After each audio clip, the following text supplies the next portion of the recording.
Honourable Speaker, I have the honour to present the first budget of our fifth democratic parliament, and my first indeed.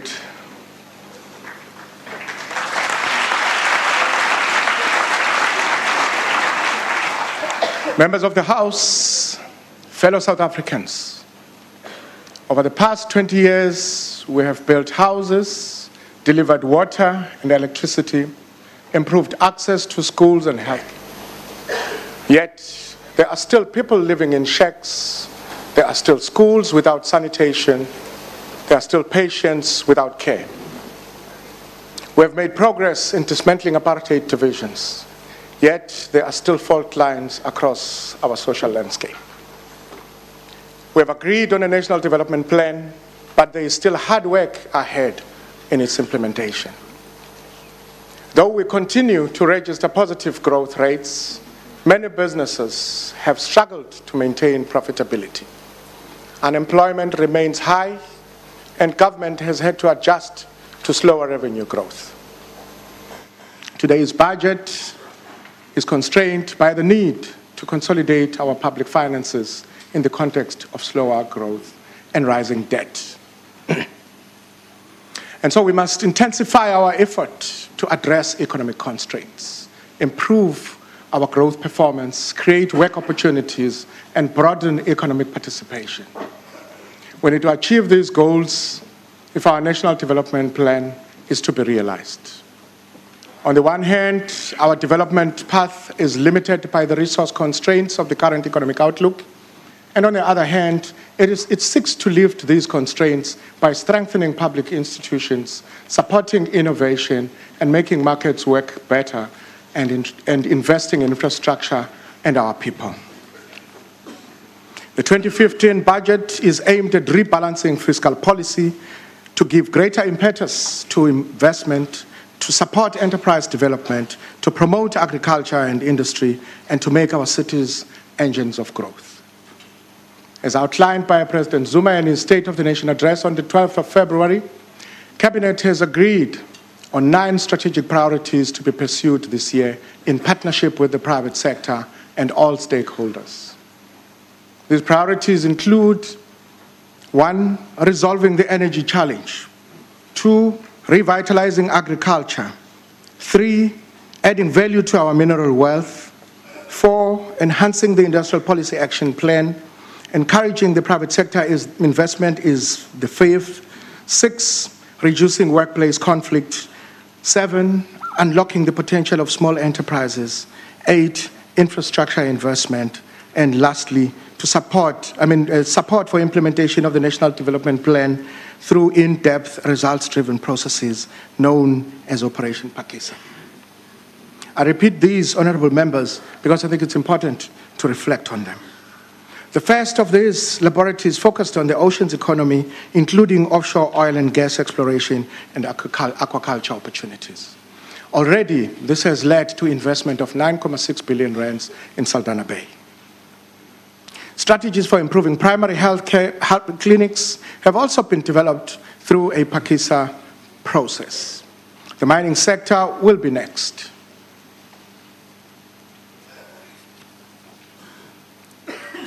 Strategies, as I've said, the mining sector will be next. And these processes draw widely on the talents and expertise of South Africans from the public and private sectors and the scientific and research community. In each of these areas, there are many programs and interventions underway and numerous stakeholders and institutions involved. Members of the House will appreciate, however, that having a plan and a series of activities is not on its own enough. Intensive effort has to go into details of implementation, understanding the risks and opportunities of changing market conditions, as well as identifying institutional and financial options. There are many possible plans and priorities, ladies and gentlemen, and honourable members. The challenge of governance is to choose wisely between competing alternatives. The budget process plays a critical role in clarifying these options, probing their costs, and assessing implementation modalities. it seeks to allocate resources systematically and fairly. This year, we received around 400 tips from fellow South Africans on the budget. I don't want to call them tipsters. Quite rightly, there are two main areas of concern. The first is that many people have concerns about public service delivery. For example, Asif Jatham advises that municipalities should follow SARS in adopting electronic payment systems. Mark Tichalain appeals for an improved work ethic and pride in a job well done in the public service. Pumelelo Ncwadi suggests that youth-owned cooperatives should be supported to produce lettuce and herbs for local hospitals and schools. And then there is advice on tax matters that are directed at me. Christopher Pappas suggests that fast foods should be subjected to sin tax.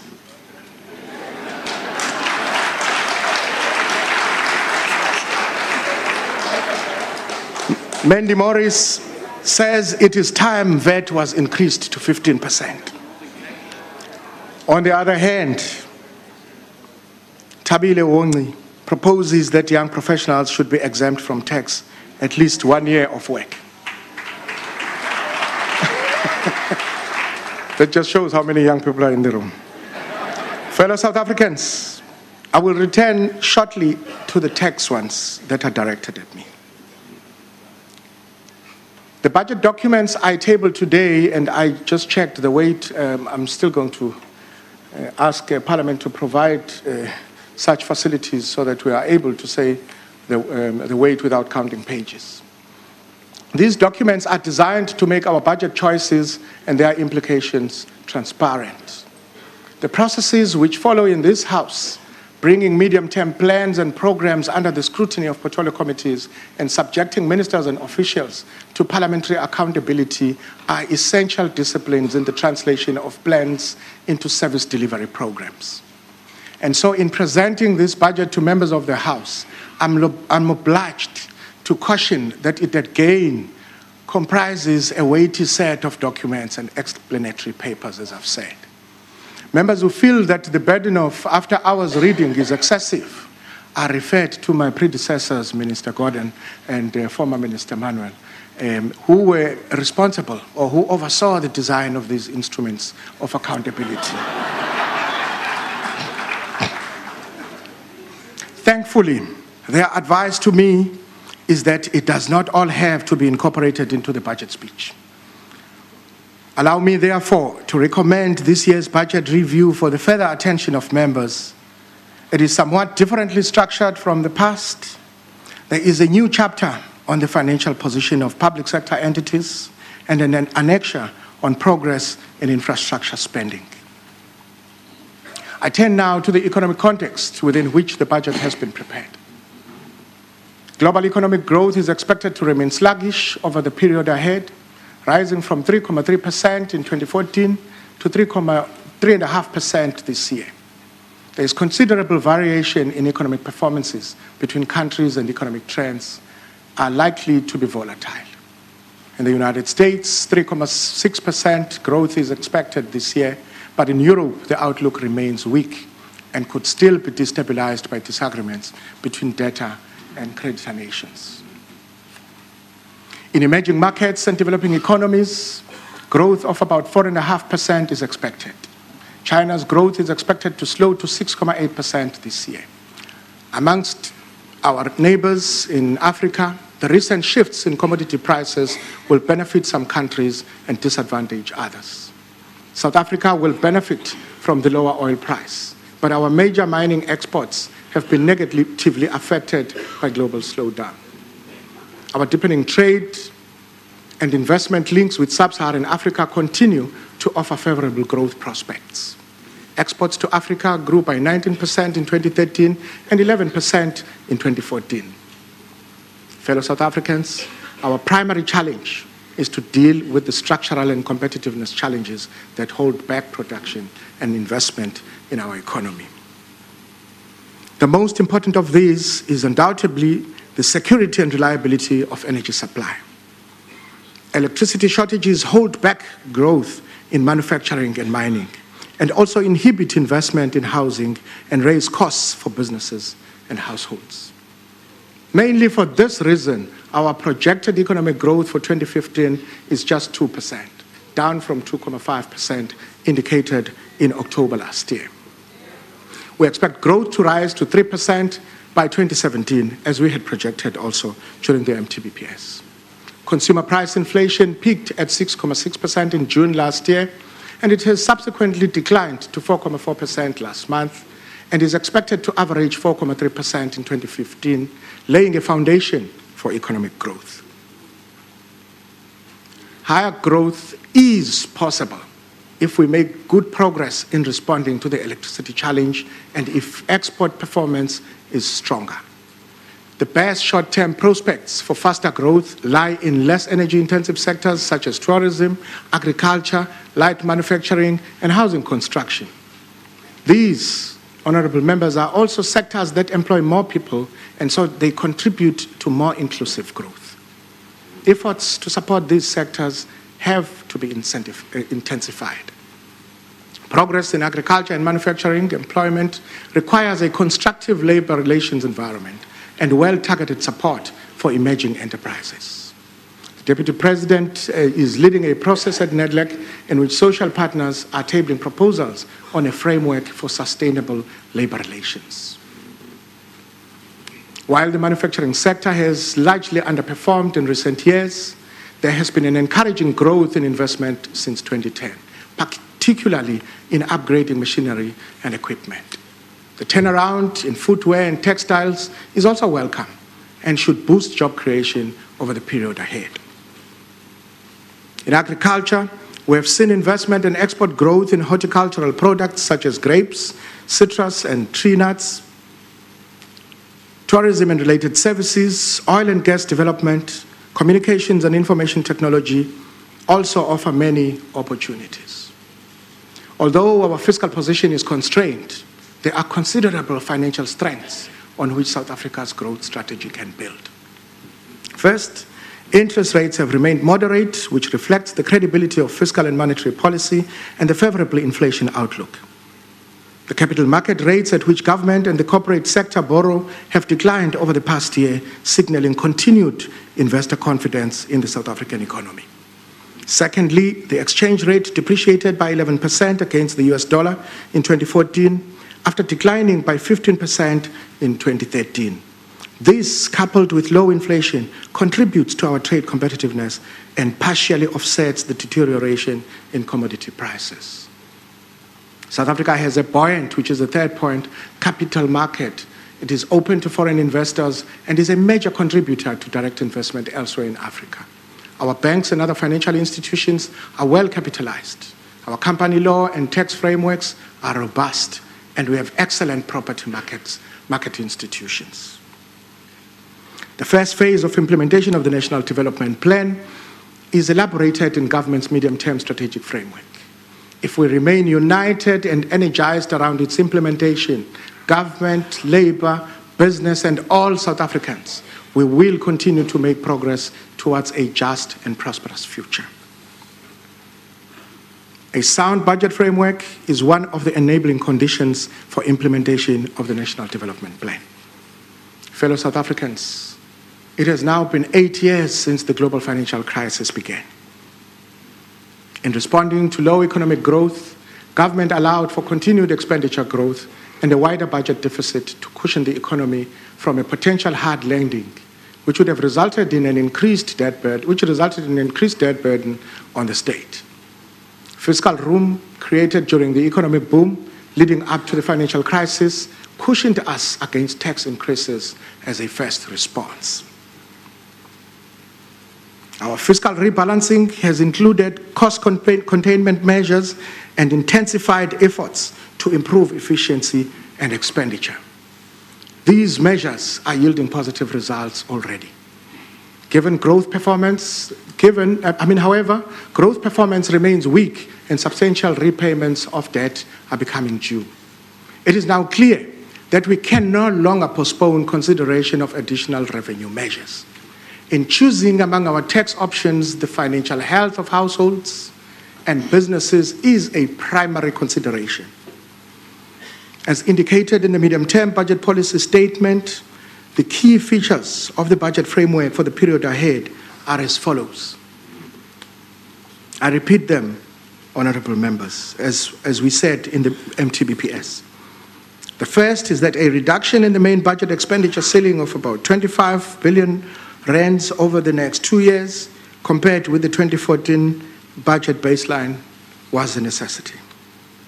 The second was an increase in taxes amounting to 17 billion rands in 2015-16. The third was revised spending plans across the whole of government aimed at greater efficiency, reduced waste, and an improved composition of spending.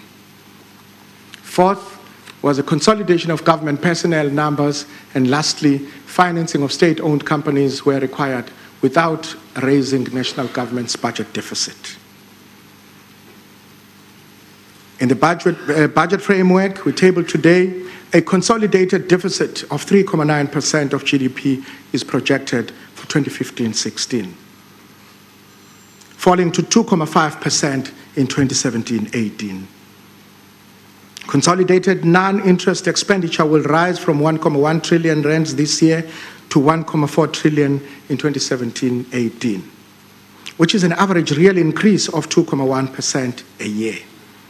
The share of personnel compensation is projected to remain at around 40% of non-interest spending.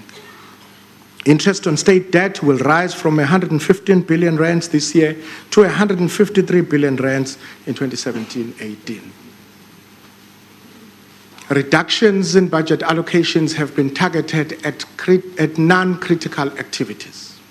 Cost containment and reprioritization measures will limit growth in allocations for goods and services to 5% a year. Spending on catering, entertainment, and venues is budgeted to decline by 8% a year. Travel and subsistence will be cut back by 4% a year in real terms. Compliance will be reported from now on, compliance will be reported by the Auditor General in its audit outcomes.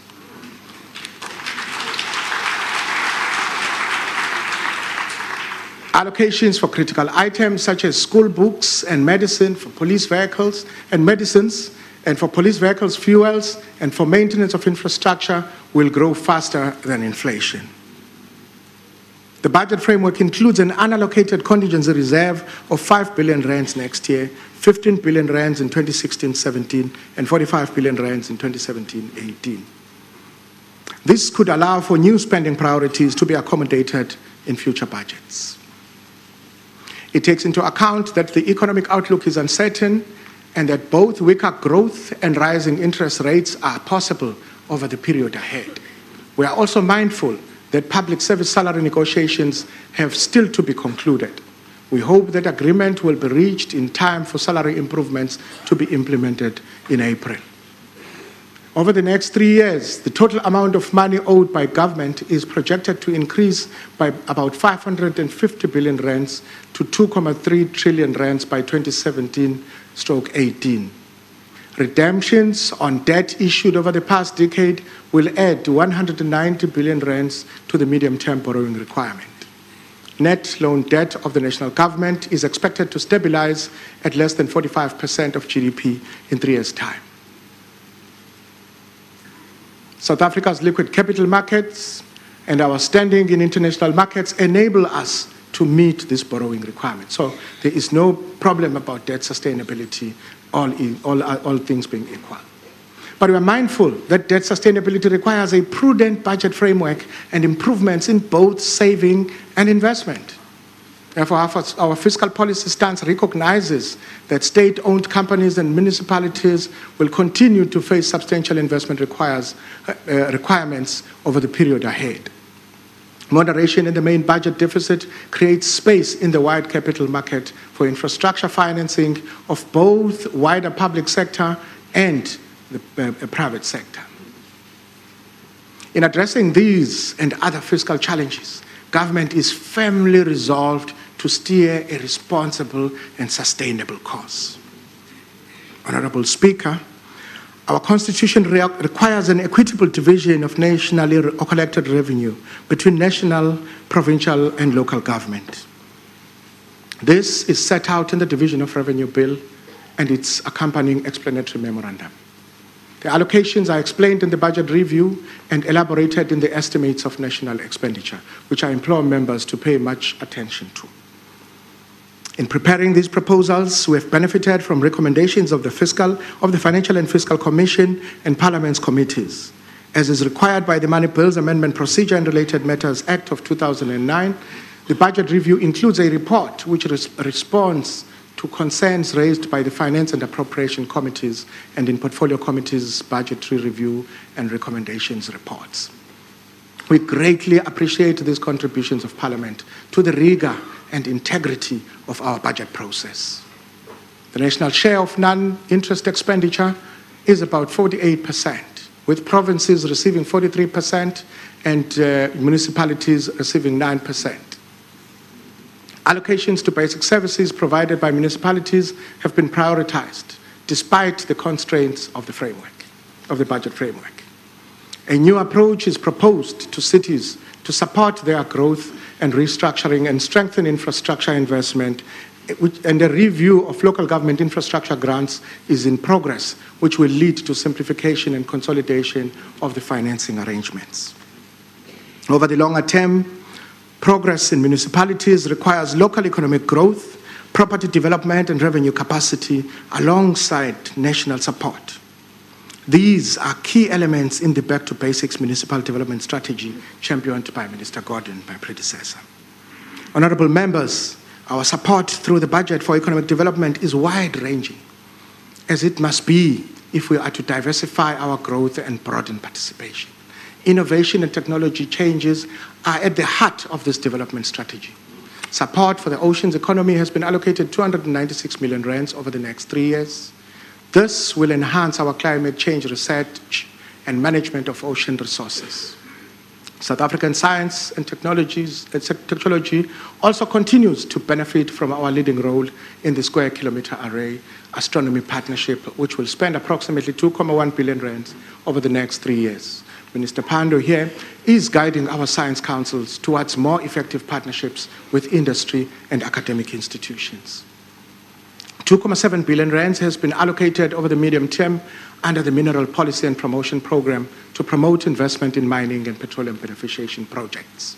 108 million rands has been allocated to research and regulatory requirements for licensing shale gas exploration and hydraulic fracturing. Government will continue to strengthen support for agricultural development and trade under Minister Sukwana. The projected conditional allocation to provinces over the medium term is 7 billion rands. Access to finance by emerging farmers will be expanded in collaboration with the Land Bank. Since the inception of the Recapitalization and Development Programme in 2008, 1,459 farms have been supported and 4.3 million hectares has been acquired for redistribution. A further 1.2 million hectares will be acquired over the next 3 years, and 4.7 billion rands is allocated for recapitalization and development of farms. Establishment of the Office of the Valuer General under Minister Nkwinti's department will assist the orderly implementation of land acquisition and redistribution activities.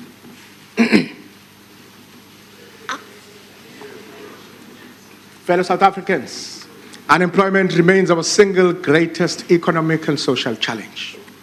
Government continues to prioritize measures aimed at generating employment. These include tax incentives for employment and investment, support for enterprise development, skills development, and employment programs. 10.2 billion rands has been allocated over the MTF period to manufacturing development incentives and support for growing service industries such as business process outsourcing.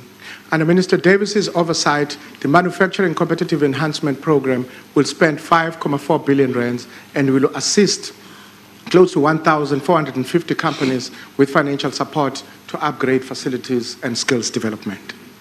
Special economic zones are allocated 3.5 billion rands over the medium term, mainly for infrastructure development. The work of Minister Hanekom department in promoting tourism continues to be supported. Over the EMTF period, Minister Zulu's new department will spend 3.5 billion rands on mentoring and training support for small business.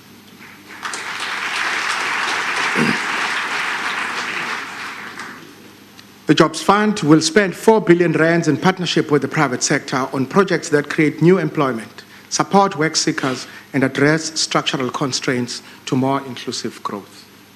The Community Works Program will be extended to all municipalities and its allocations and will increase by 21% a year.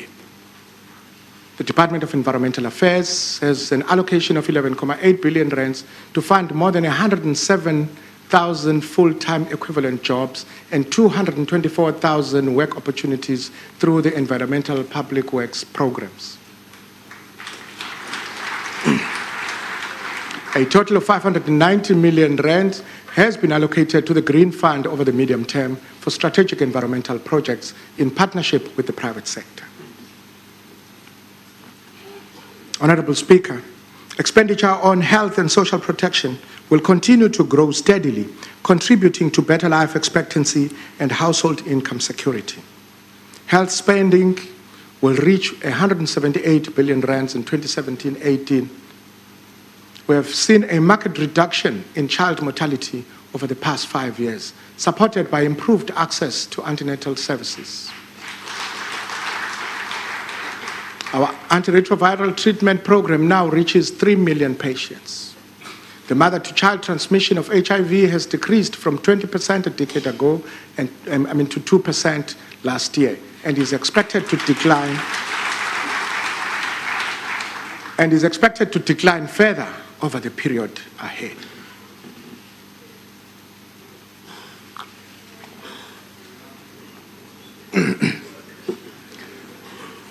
In this budget, 1.5 billion is shifted from provincial budgets to the National Department of Health to enable the National Institute of Communicable Diseases to be directly funded. This will be offset by the lower tariffs for services provided by the National Health Laboratory Services. Port health services have also been shifted from provinces to national department. The Office of the Health Standards Compliance has been listed as an independent legal entity with a budget rising to 125 million rand in 2017-18. Under Minister Mtsoaledi's direction, there has been progress over the past year in preparing for the transition to national health insurance. A discussion paper on financing options will be released shortly by the National Treasury to accompany the NHI white paper. I can confirm that I had a conversation with Minister Mtsoaledi on this matter, and we are ready to do this. Honourable Speaker, I've also agreed with Ministers Dlamini and Minister Oliphant that we will jointly publish the long outstanding discussion paper on social security reform. Both health insurance and social security are vital concerns of all South Africans, and we look forward to public debate and engagement with stakeholders. Social grants, honourable members, play an important role in protecting the poorest households against poverty. Social assistance beneficiaries numbered 16.4 million in December 2014. In order to accommodate the growth in numbers, the budget proposal include an additional 7.1 billion rands on the social development vote. Fellow South Africans, I'm also pleased to announce adjustments to monthly social grants with effect from the 1st of April. We are going to be very moderate. The old age war veterans, disability and care dependency grants will increase by 60 rands to 1,410. Child support grant will increase to 330 rands. Foster care grants will increase by 30 rands to 860 rands. In consultation with the Department of Social Development and taking into account consumer price inflation, we will review the possibility of further adjustments to grant values in October. Minister Dlamini, I'm still going to come to you. Honorable Speaker, over 640 billion rands will be allocated to basic education during the next 3 years. I'm surprised the applause is not that high. Under Minister Motsega's oversight, personnel planning for schools is being reviewed to ensure that learner-teacher ratios are maintained at appropriate levels. The number of qualified teachers entering the public service is projected to increase from about 8,200 in 2012-13 to 10,200 in 2017-18. To support teacher training, 3 billion rands will be awarded in Funza Lushaka bursaries over the next 3 years. We will distribute 170 million workbooks to over 23,000 public schools over the medium-term expenditure period. Ladies and gentlemen, this is not an exaggeration. 170 million workbooks to over 23,000 public schools over the medium-term expenditure period. Each learner in grades R to 9 will receive 2 books per subject each year in numeracy, in mathematics, in literacy, language, and life skills. The School Infrastructure Backlogs Program is allocated 7.4 billion rands for the replacement of over 500 unsafe or poorly constructed schools, as well as to address water, sanitation, and electricity needs. The Education Infrastructure Grant of 29.6 billion rands over the medium term will enable all schools to meet the minimum norms and standards for school infrastructure by 2016. The budget also includes 4.1 billion rands over the MTEF period to build and support public libraries. School and community sport programs and sports academies will receive 1.7 billion rands in conditional allocations to provinces. Honorable Speaker and honorable members, allocations to post-school education and training perpetua exceed 195 billion rands over the medium term, increasing at an annual average of 7.1%. Universities operating subsidies will amount to 72.4 billion rands, and transfers to universities for infrastructure of 10.5 billion rands are proposed, including the 3.2 billion rands for the new universities of Mpumalanga and Salt Lake.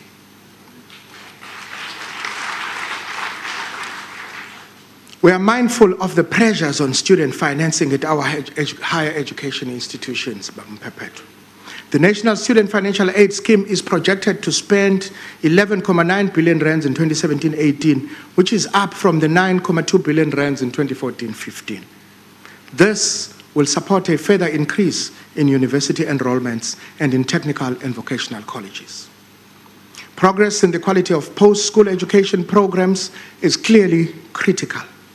Under Minister Nzimande's direction, the 21 sector education and training authorities and the National Skills Fund will continue to provide work placements for students and graduates. Raising the number of trainees who qualify as artisans is a special priority. Options for improving the skills funding system will be reviewed in the period ahead. Fellow South Africans, we have all been reminded of the importance of infrastructure investment and maintenance over the past year. It is not just an inconvenience when the lights go out. There is a cost to the economy in production and income and jobs foregone. Many South Africans regularly experience other kinds of infrastructure failures: unreliable water supplies, roads that are impassable when it rains, trains that break down, or poor telecommunications linkages. These are large, long-term, costly challenges, and so the work of Minister Peters, Minister Jumar Peterson, Minister Kwele, Minister Mokonyane, and Minister Patel in securing the maximum value out of available funds is essentially critical. We are able to make substantial contributions through the fiscus to infrastructure services over the period. These, honourable members, include 1.1 billion rands for the upgrade of Moloto Road to improve safety and mobility on this road.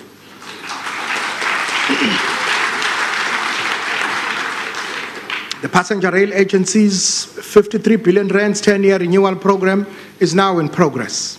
The first 44 new train sets of 528 coaches will be delivered over the next 3 years.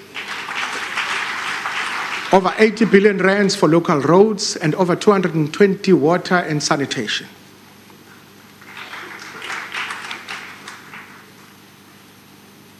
R105 billion rands for housing and associated bulk infrastructure requirements.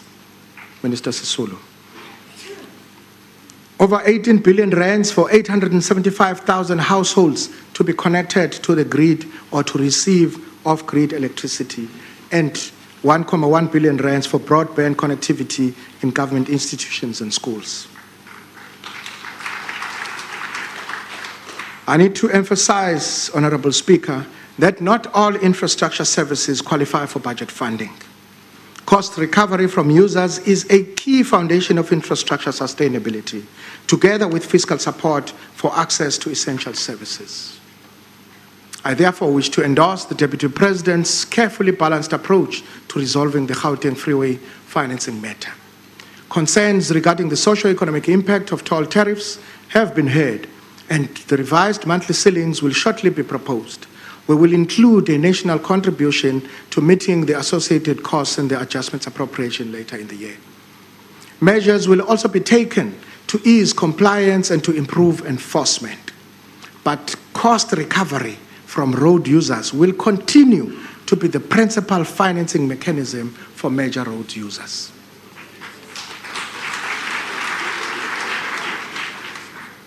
That applause was not adequate.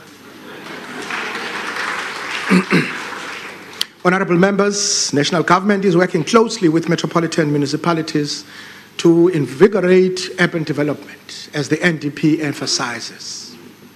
Realizing the economic dividends of urban growth requires a new approach to providing infrastructure, housing and public transport services, while overcoming the spatial divisions of apartheid. This budget recognizes the need to assist cities in mobilizing the finance required for more rapid infrastructure investment and maintenance. Amendments will be proposed to the Municipal Fiscal Powers and Functions Act to clarify the rules surrounding bulk infrastructure charges and ensure an equitable and transparent system of contributions by land developers. The National Treasury has recently met the mayors and city managers of all 8 metropolitan municipalities to discuss how to accelerate investment, improve infrastructure maintenance, and strengthen financial management.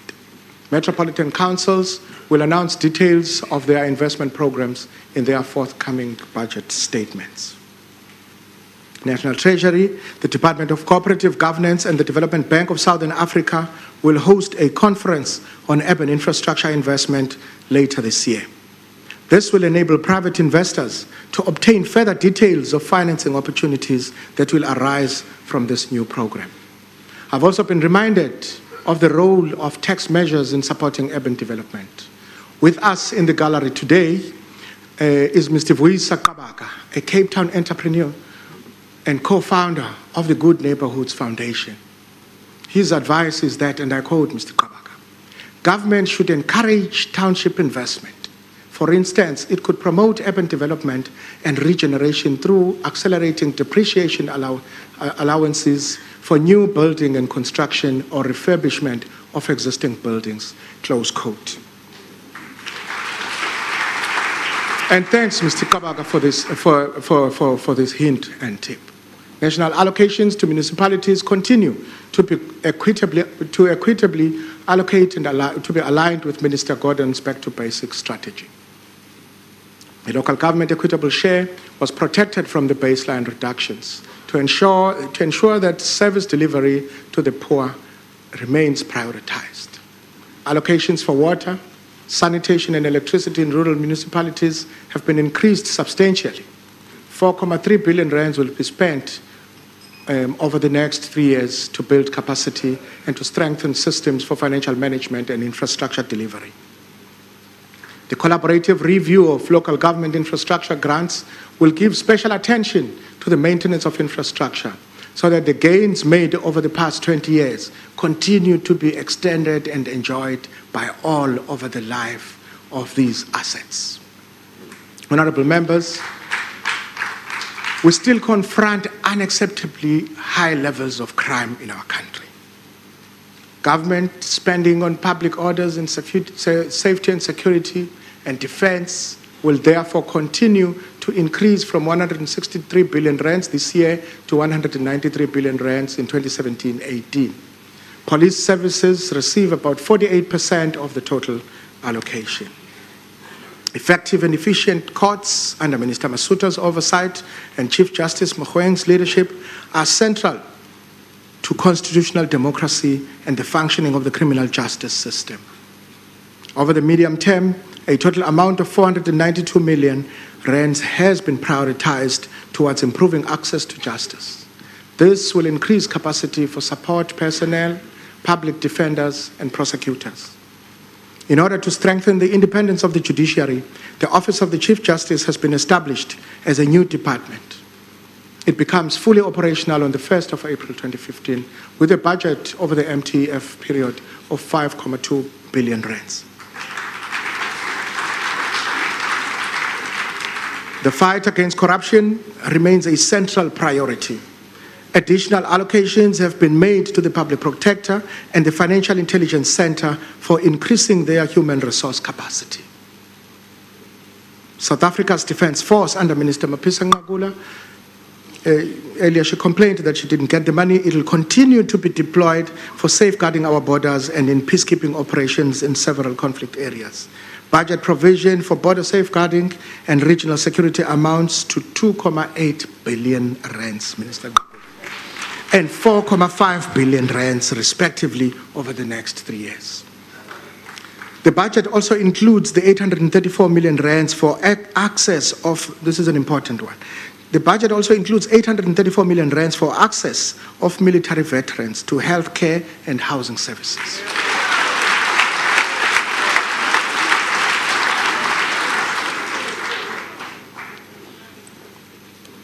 Honorable members, better value for money in public service delivery depends on rigorous financial management, effective systems, and an unrelenting fight against corruption. Supply chain management in the public sector is far from perfect. There are frequent allegations of corruption and inefficiencies. Against this background, the National Treasury has conducted a review of public sector supply chain management, drawing on the views and experience of government, business, and civil society. The review was published last month and is a candid reflection of our current state of public sector procurement and the reforms that are needed and the opportunities that an efficient, transparent supply chain management system present. After consultation with the Minister of Basic Education, the following reforms are in progress just in that department. And thanks to Minister Mshekga for agreeing to be the first. All books delivered to schools from January 2016 will be managed through a centrally negotiated contract. With effect from May this year, all school building plans will be standardized and the cost of construction will be controlled by the Office of the Chief Procurement Officer. Honorable members, too often and for too long, we've paid too much for school building projects. Routine maintenance of school buildings and minor construction works will be decentralized, but this will be accompanied by measures to combat inefficiency and corruption at district and school levels. From April 2015, a central supplier database will be introduced. Suppliers will now only have to be required to register once when they do business with the state. This will significantly reduce the administrative burden for business, especially small and medium-sized enterprises. Here is an interesting part. This database will interface with SARS, with the Companies Intellectual Property Commission, and the payroll system.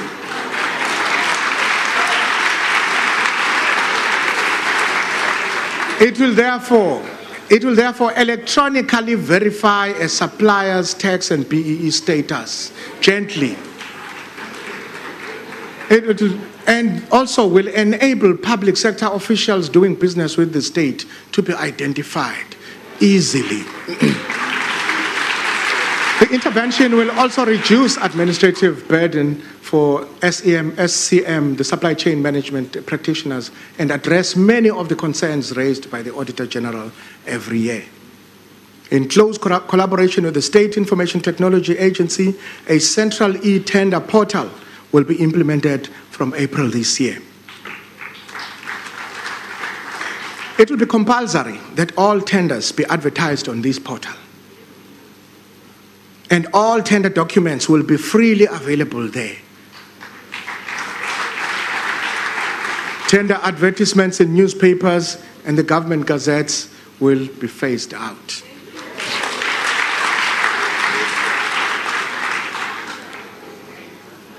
Malungu ahloniphekile, imizamo kahulumeni yokulwa nenkohlakalo ayisoze yaphumelela uma benzi benkohlakalo bengajeziswa futhi bengancishelwa indawo emphakathini yethu. Inkohlakalo yephuca abantu abampofu intuthuko nezidingo zabo ezibalekile, inotice idlanzana lalaba bavele futhi bedla izambane likaPondo. Malungu ahloniphekile, kuthatha umbimbi oluhlangene lwemgulukudu kuba inkohlakalo iphumelele. Ngakho ke kudingeka umbimbi olubambisene ukulwa nalesi sihlava. Uhulumeni ke abasebenzi nosomabhizinisi kanye nomphakathi kumele babambisane ukuba lolu mbimbi olubambisene luphumelele. A new approach to funding health and education infrastructure in provinces was introduced in 2013.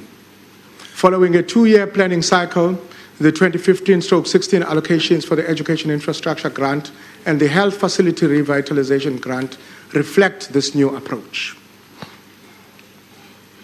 On top of their base allocations, provinces that meet the minimum planning standards have been rewarded with additional allocations.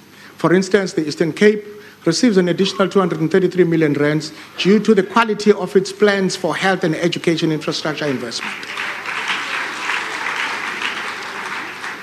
We punish non-performance, we reward performance. Therefore, provinces that failed to meet the minimum standards will be prioritized for assistance through the ongoing infrastructure delivery improvement program. This allocation methodology will be expanded over the medium-term expenditure framework period so that all provincial departments continuously improve their planning to be eligible to receive incentive allocations. A non-payment of suppliers on time is also another perennial problem that needs serious attention.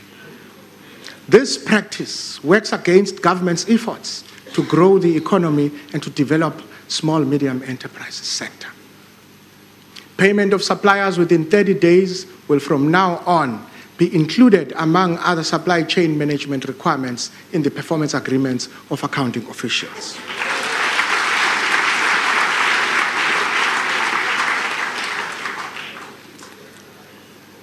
In turning to the revenue proposals for the year ahead, honorable members, let me emphasize again that we are accountable to the citizens and taxpayers for ensuring value for money in our stewardship of public resources.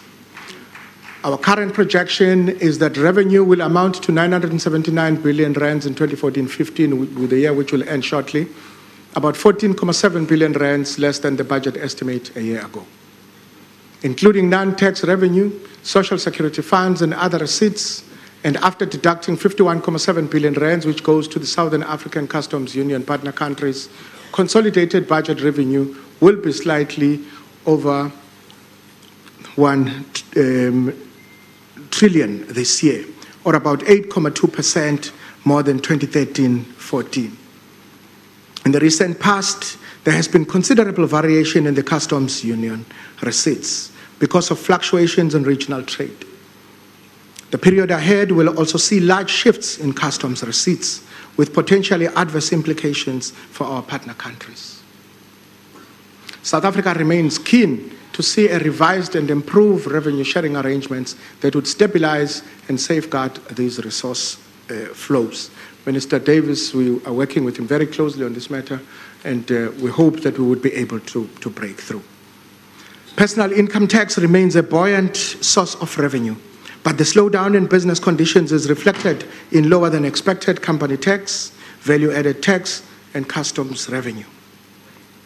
Tax policy aims to raise revenue in a manner that is fair and efficient, while contributing to social solidarity and supporting long-term economic growth and job creation. Tax reforms since 1994 have considerably broadened the tax base through inclusion of capital gains and closing of tax loopholes. As I indicated in the medium-term budget policy statement in October, ladies and gentlemen, even after lowering our expenditure ceiling and taking into account the need for sustainability in managing our debt, there is still a structural gap between our spending needs and the amount of tax we expect to collect. To bridge this gap, we require additional revenue. In considering tax policy options, we have drawn on advice of the Davis Tax Committee and through the broader annual tax consultation. The need to maintain the overall progressivity of the tax structure is a compelling consideration. Therefore, ladies and gentlemen, honorable members, the 2015 budget tax proposals aim to increase tax revenues as required, but to limit the erosion of corporate tax base, increase incentives for small businesses, and promote greener economy. The main tax proposals are therefore as follows. Personal tax rates will be raised by only 1 percentage point for all taxpayers earning more than 181,900 rands a year. This raises tax by about 21 rands a month for a taxpayer below the age of 65 with an annual income of 200 rands. What's 21 rands before fiscal drag? Listen to the progressivity of it. Let's now listen to the progressivity, because this category is not in this house. Those earning 500,000 rands will pay just 271 rands a month more. And those at 1.5 million rands a year, I'm not sure in this tax increase is only about 1,100 rands a month. But that is before the fiscal drag adjustment. Ladies and gentlemen, honorable members, however, tax brackets, as I've said, rebates and medical scheme contribution credits will also be adjusted for inflation as in previous years. The net effect is that there will be tax relief for those earning below 450,000 rands a year, while those with higher income will pay more tax. Honorable members, an increase in the general fuel levy is also proposed of 30.5 cents a litre, which will take effect in April. I'm informed that even though we no longer have a half a cent, for accounting purposes, it's 30.5 cents. Following recommendations of the Davis Tax Committee, a more generous tax regime is proposed for businesses with a turnover below 1 million rands, Minister Zulu, a year. Qualifying businesses with a turnover below 335,000 rands a year will pay no tax. And the maximum rate is reduced from 6% to 3%. To complement this relief, SARS is establishing small business desks in its revenue offices to assist in complying with tax requirements.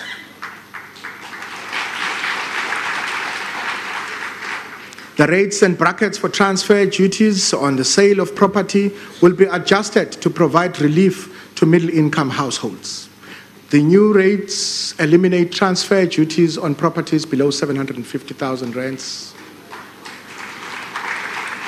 with the rate on properties above 2.2 million rands increasing slightly.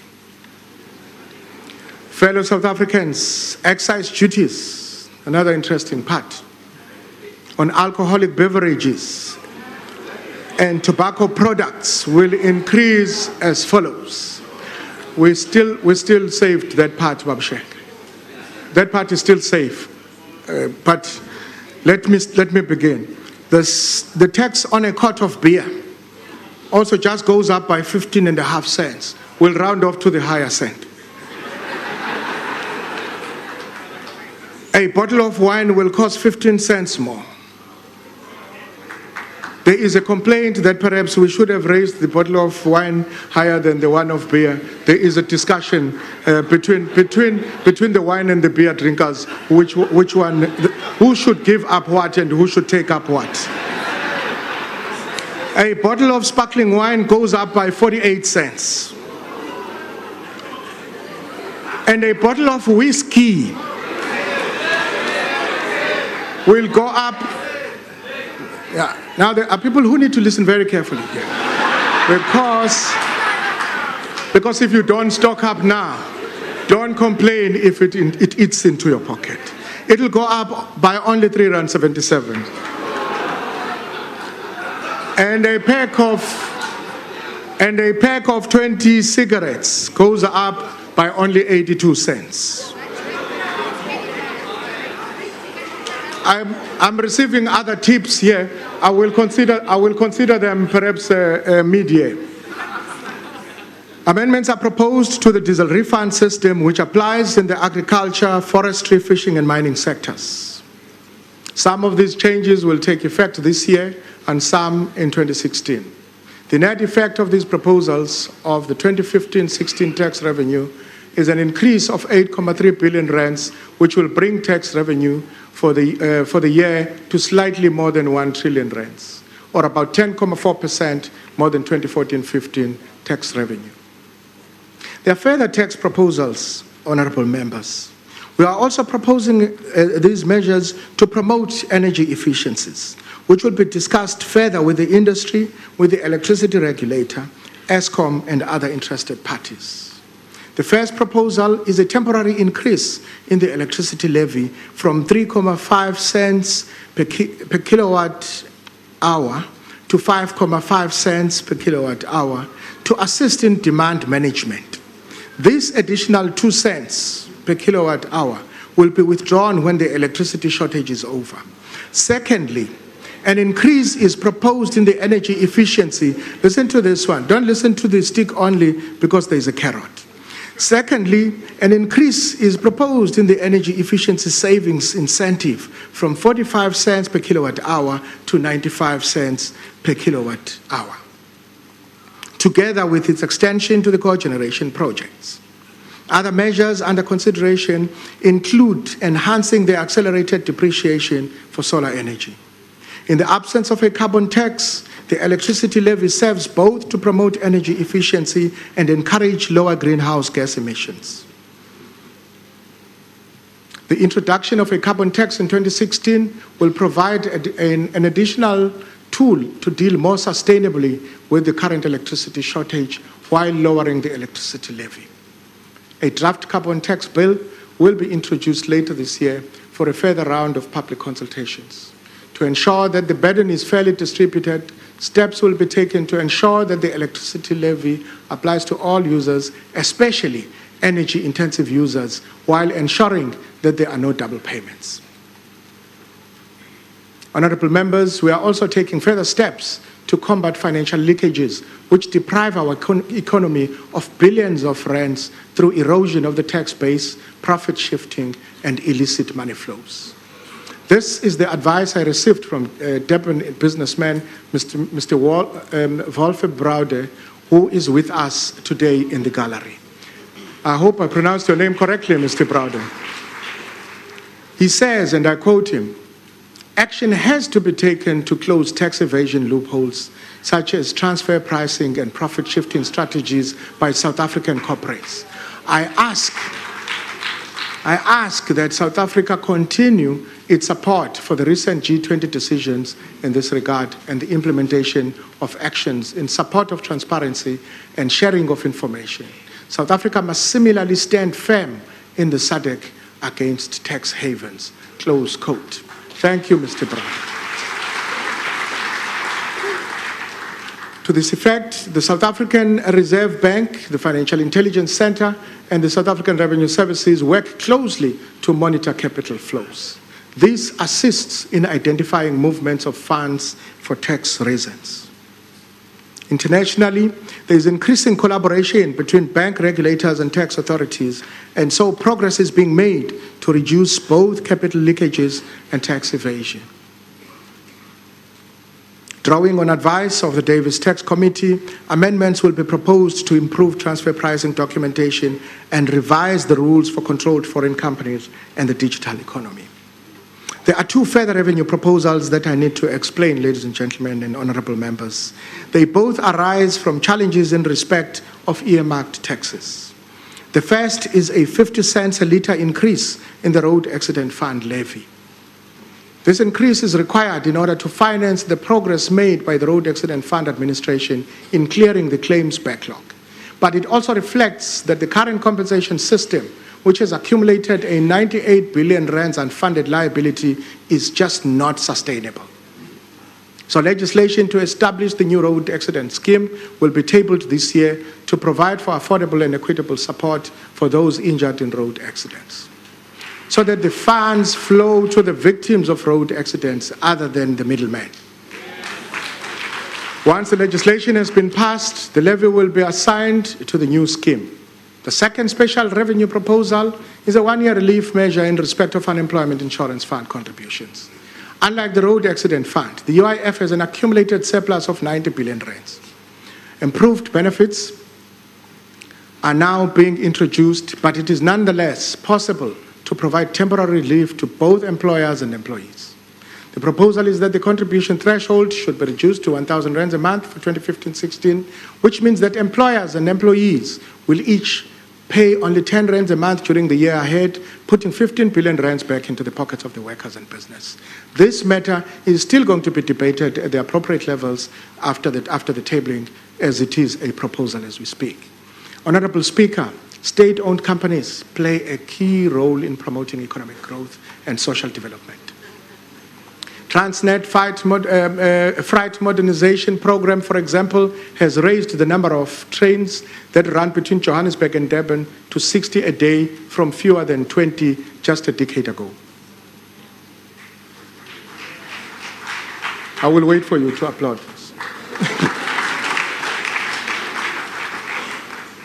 State-owned companies will invest about 360 billion rands over the next 3 years, accounting for about 20% of South Africa's gross capital formation. However, financial position of some state enterprises is very unsatisfactory, undermining their ability to contribute towards development. Recommendations to make our public entities more relevant to South Africa's developmental needs have been made by the Presidential Review Committee chaired by Ms. Piega. Reforms are required to ensure that state companies contribute to building a competitive economy and are not an unnecessary drain and burden on the fiscus. And developmental mandates should also be appropriately financed, and state companies must serve the national interest. Private investment and partnerships with state-owned companies are elements of our strategy for strengthening infrastructure investment and improving service delivery. As indicated in last year's medium-term budget policy statement, fiscal support to state-owned companies over the period ahead will be financed through offsetting asset sales so that there is no impact on the budget deficit. The required turnaround in performance and delivery on the government priorities will be closely monitored under the Deputy President's oversight. To stabilize its financial position, Eskom will apply to the regulator this year for adjustments towards cost-reflective tariffs. In October 2014, We announced a broad package for Eskom, including a capital injection of 23 billion rand. Governance improvements, operational cost containment, additional borrowing and support for required tariff increases were among the proposals. The fiscal allocation of 23 billion rands will be paid in 3 installments, with the first transfer to be made by June this year. A special appropriation bill will be tabled once the finance has been raised. If further support is deemed necessary, consideration will be given to an equity conversion of government subordinated loan to Eskom. Government has also stepped in to address the financial position of the South African Airways. SAA reported a net loss of 2.6 billion in 2013-14 as a result of high operating costs, losses on several international routes, and valuation adjustments. We have made guarantees of 14.4 billion available to SAA, on which the airline has drawn about 8.3 billion rands. Measures to achieve operational efficiencies and restore profitability are now in progress. Guarantees have also been provided to the South African Post Office, subject to implementation of its turnaround strategy.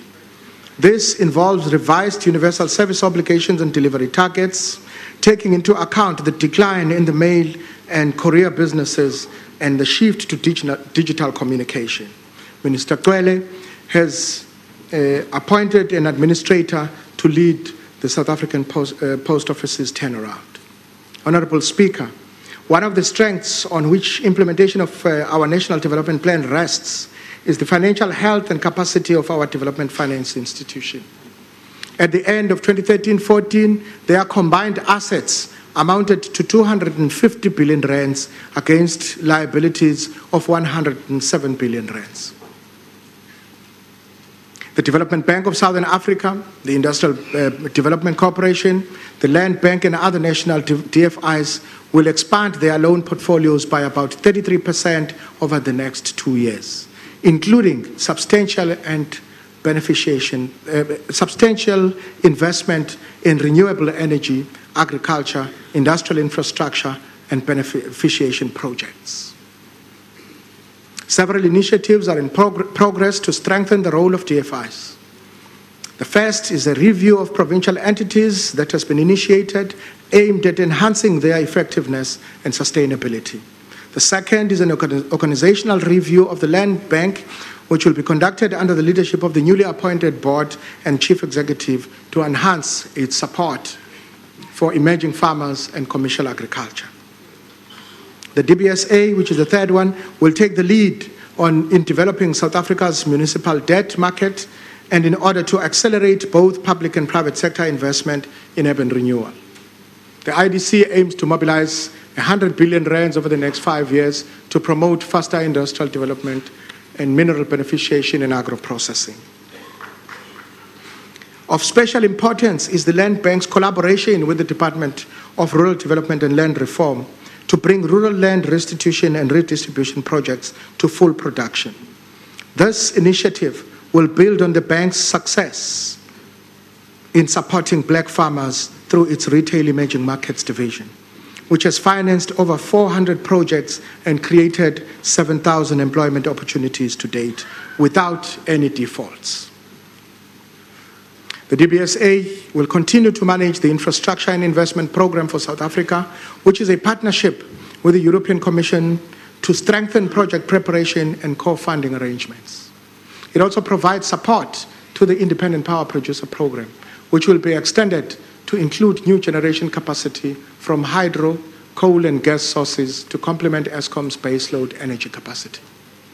Co-generation and demand management initiatives are also being supported. Honourable Speaker, South Africa signed a treaty last year to give birth to a new multilateral development bank to be based in Shanghai, in China.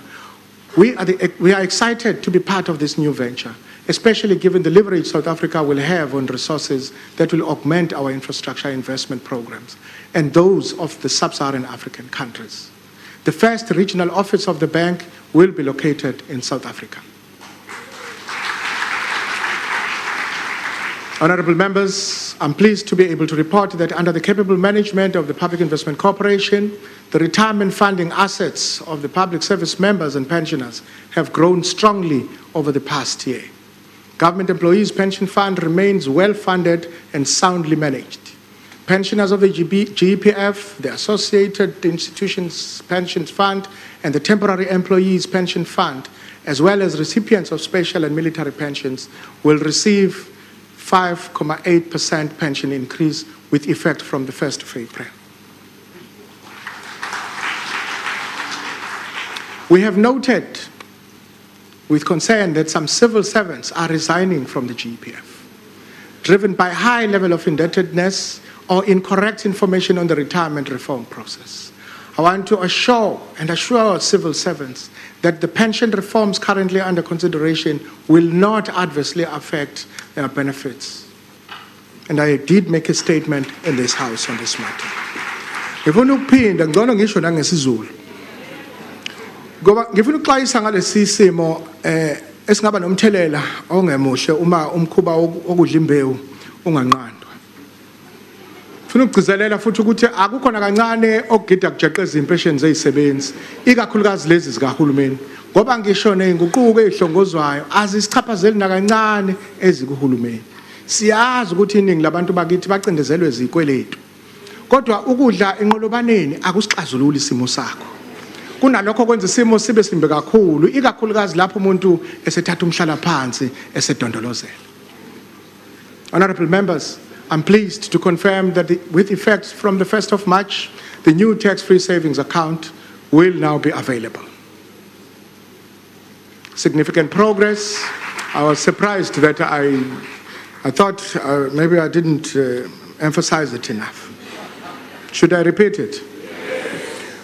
Honourable members, I am pleased to confirm that with effect from the 1st of March 2015, the new tax-free savings account will now be available.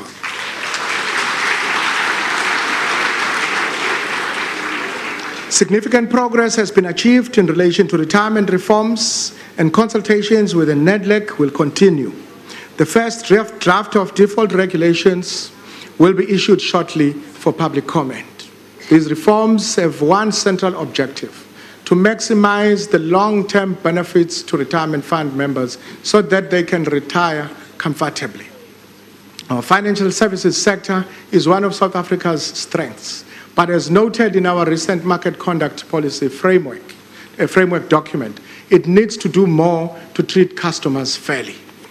The bill establishing the two regulatory authorities, the so-called Twin Peaks reform, will be tabled later this year. We have strengthened regulations for banks and will be doing so this year for insurers, for derivatives and hedge funds. We will take steps to strengthen the supervision of large financial groups and collective investment schemes, particularly money market funds. Under its curatorship, the African Bank is now generating positive cash flows. We announced a 7 billion rands backstop last year, but our expectation is still that the bank will be stabilized without recourse to taxpayers' funds. The problem of excessive household indebtedness remains a serious challenge. Approximately 45% of credit-active consumers have impaired credit records. This results in part from poor market conduct by lenders and financial advisors. We are engaging with the major banks on further steps to be taken to assist over-indebted consumers. Government also welcomes initiatives of employers in the private sector who have audited garnishee orders applied to their employees and have taken steps to identify illegally issued orders.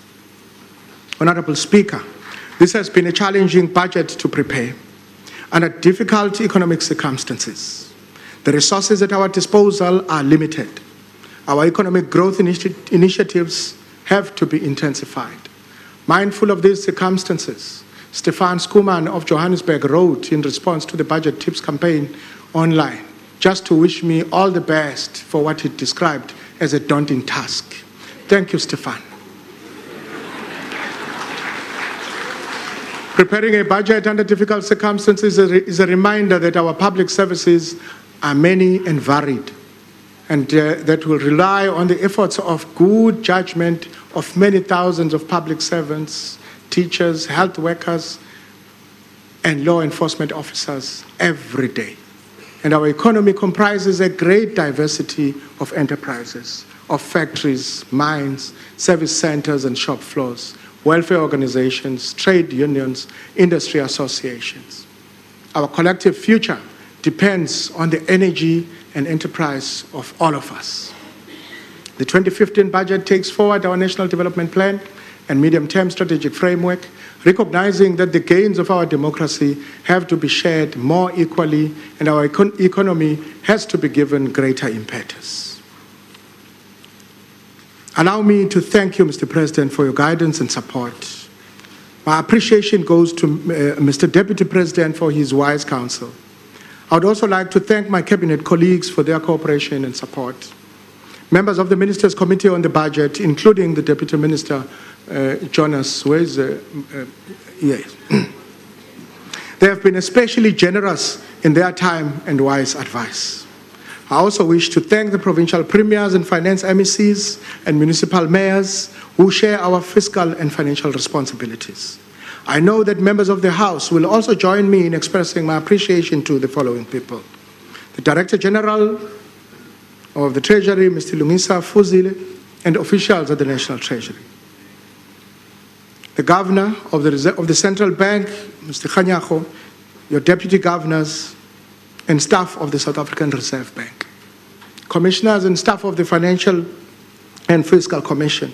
The chairpersons, boards, chief executive officers, and staff of the DBSA, the Land Bank, the Public Investment Corporation, the Financial Services Board, the Financial Intelligence Center, and the Government Pensions Administration Agency.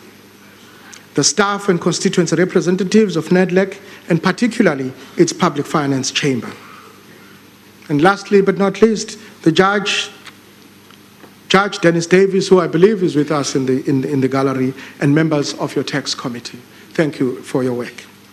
But also allow me, before I lose my right to access to my residence, to thank my family for their invaluable support and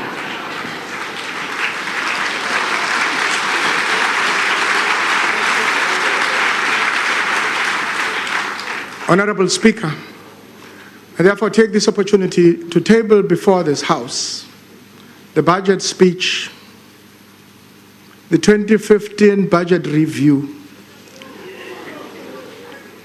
which includes the fiscal framework, the revenue proposals, including customs and excise duties, the estimates of national revenue, and replies to the budgetary review and recommendation reports. It's all in here. I also table the Division of Revenue Bill, the Appropriation Bill, and the estimates of national expenditure. Honorable Speaker and members of the House, these are our budget proposals, and I look forward to further engagement through our committees and the parliamentary budget process.